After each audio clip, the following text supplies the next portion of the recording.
Entendes o que estás lendo? O podcast que te leva através das páginas da Bíblia. Livro por livro. Capítulo por capítulo. Uma exposição bíblica emocionante. Aperte os cintos e embarque comigo nesta viagem.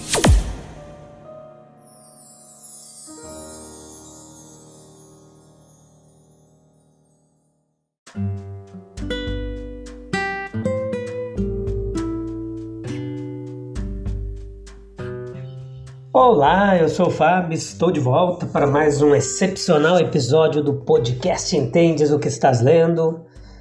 Particularmente hoje, nós estamos no último episódio do capítulo 9.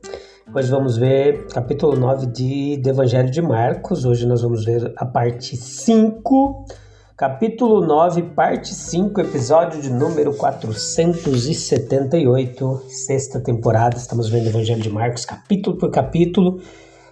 Tem sido uma jornada fantástica. Hoje nós vamos falar bastante sobre a bondade cristã, o que a Bíblia nos ensina sobre isso aqui no capítulo, tá?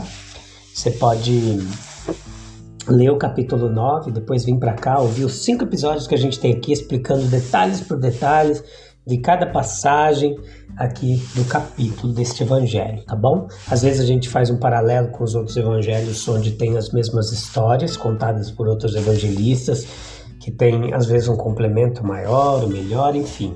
Muita teologia bíblica aqui para você de forma gratuita, um toque aí no seu celular, disponível para você aprender mais do texto bíblico. Então veja o dever da bondade cristã. Ele é afirmado em toda a Escritura, né?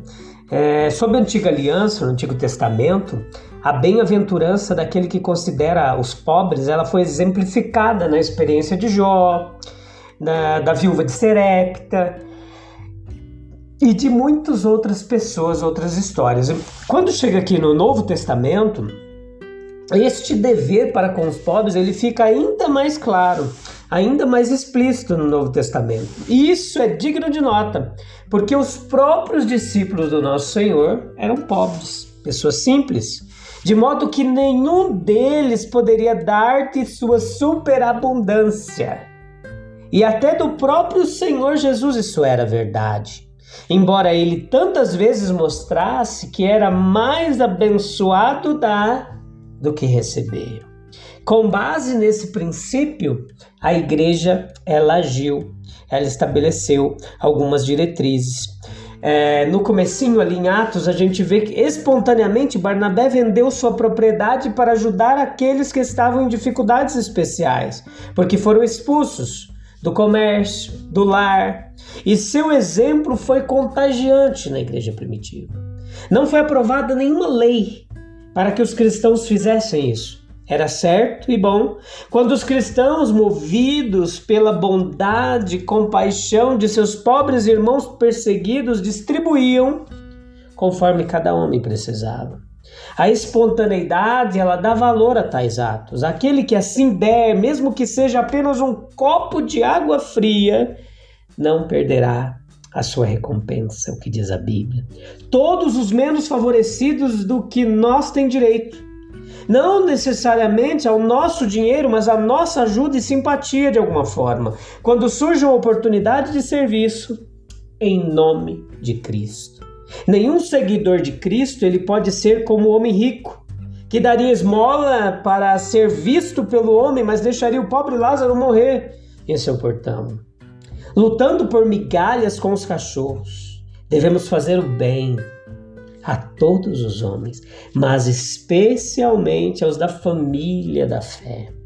Cristo morreu por todos, e em seu nome devemos procurar ajudá-los, mesmo que seja apenas um copo de água fria. Veja que tudo que temos é de Deus, meus queridos. A sua providência, ela nos fez diferentes.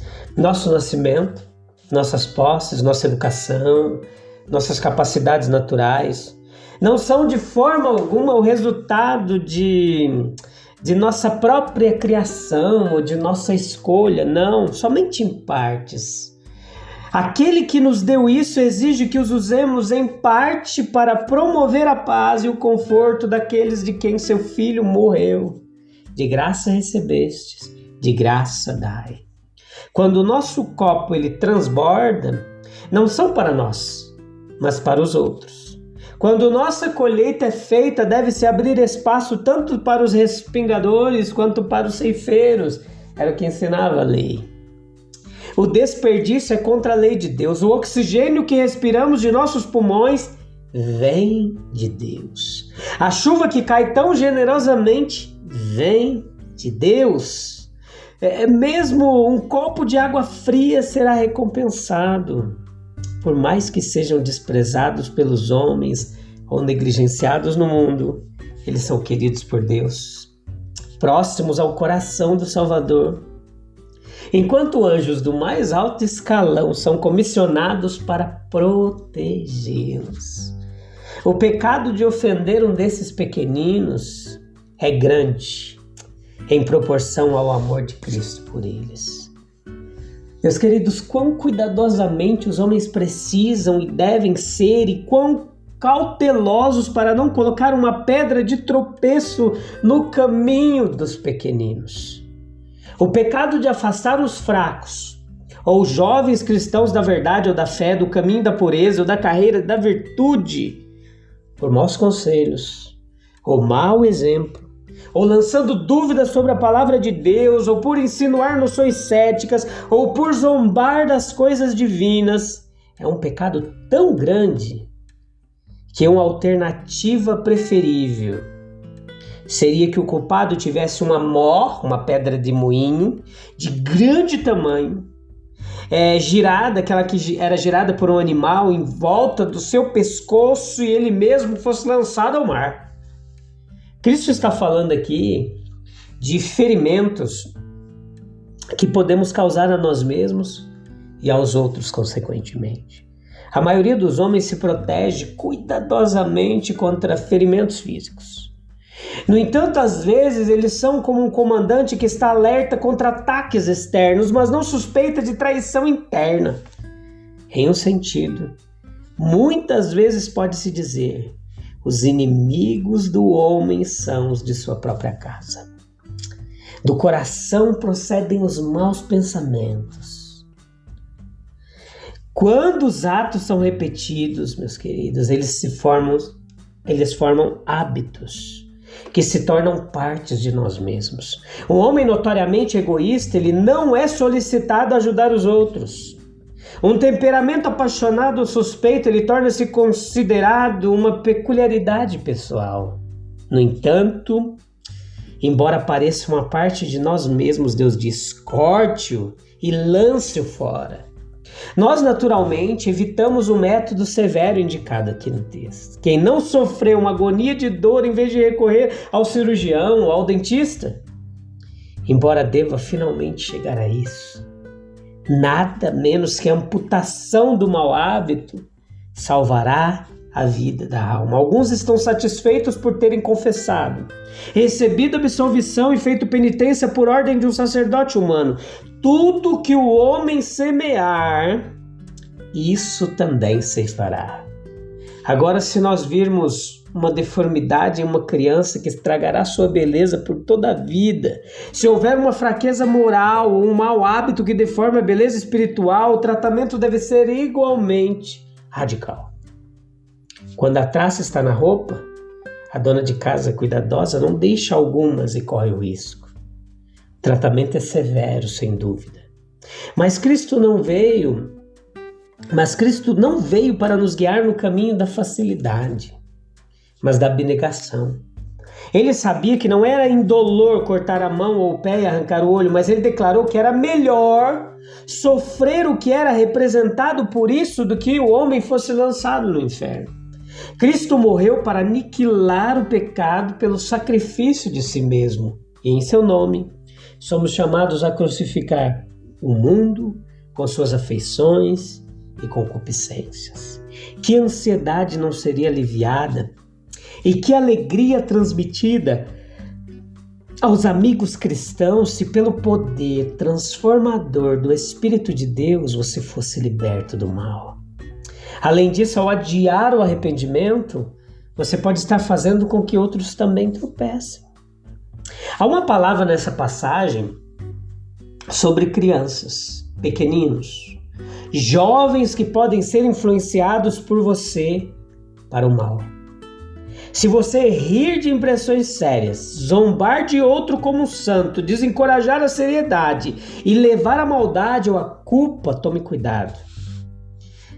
Pois seria melhor que uma pedra de moinho fosse pendurada em seu pescoço do que tal crime o amaldiçoasse. Os pais, especialmente, podem afastar seus filhos do mal e incentivá-los a fazer o bem se eles procurarem fazê-lo em oração. Ao permitir literatura cética ou imoral, eles podem promover uma vida de pecado. Ainda mais poder eles têm pelo exemplo, influência pessoal. Cristo era o Rei da verdade. Ele nunca enganou, deturpou ou exagerou. Pondere, portanto, suas palavras solenes. É melhor para ti entrar na vida mutilado, etc. Essa não é uma descrição literal do inferno, não. É uma alusão a Isaías capítulo 66, versículo 24, onde o profeta descreve apóstatas de Jeová deitados fora da cidade santa, no vale de Inom, onde o lixo foi lançado e o verme da corrupção não morreu. E os fogos da destruição não foram extintos. Isso foi usado como emblema de destruição eterna da presença do Senhor. Por mais figurativa que seja a linguagem aqui, ela é sinistra e nos adverte contra os terrores incalculáveis que aguardam o impenitente. A retribuição que segue o pecado não arrependido. Um homem ele pode escapar das consequências do pecado aqui, mas a punição o encontrará no julgamento final. Verdade que Deus é misericordioso, mas quando um homem à beira-mar desconsidera o aviso e a maré sobe, seus gritos e orações serão inúteis e logo seu corpo morto será arremessado como inútil abandonado. Desafiou a lei impiedosa da natureza. Coloque-se em harmonia com essa lei e ela trará bênção. Oponha-se a ela e ela trará destruição. O incrível sacrifício de Cristo ele só é explicável na teoria que o pecado tem efeitos além daqueles que são visíveis aqui.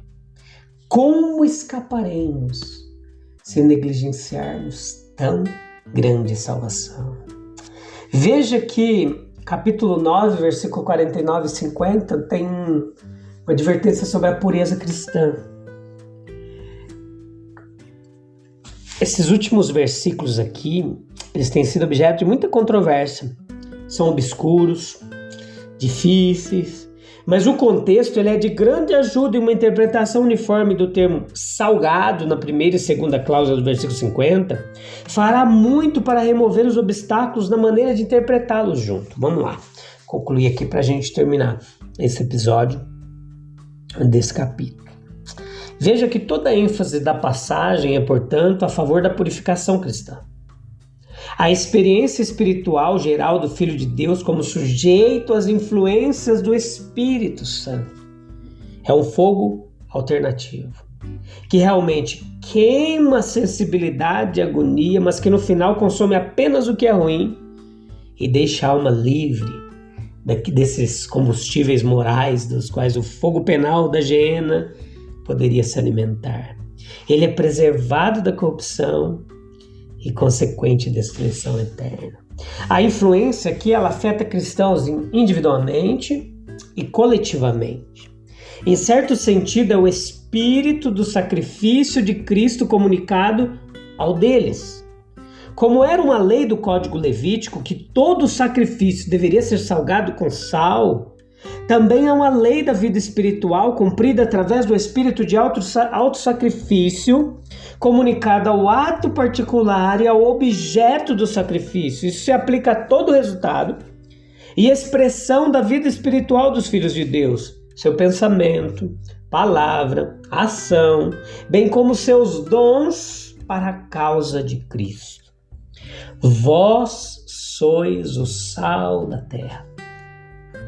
Uma bênção, indireta e incompleta, mas ainda positiva para o mundo dos que estão longe de Deus. Para isso, meus queridos, são necessárias constantes renovações da graça divina, de uma fonte independente de nós mesmos. Vigilância, oração e autossacrifício incessante no Espírito de Cristo.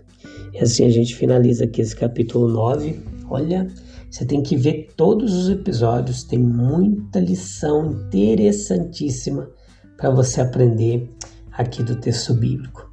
Eu volto em breve para a gente meditar no capítulo 10 do livro de Marcos, tá bom? Espero que vocês fiquem bem e a gente se encontra no próximo episódio, se Deus quiser. Um abraço, até breve, Deus abençoe. Tchau, tchau.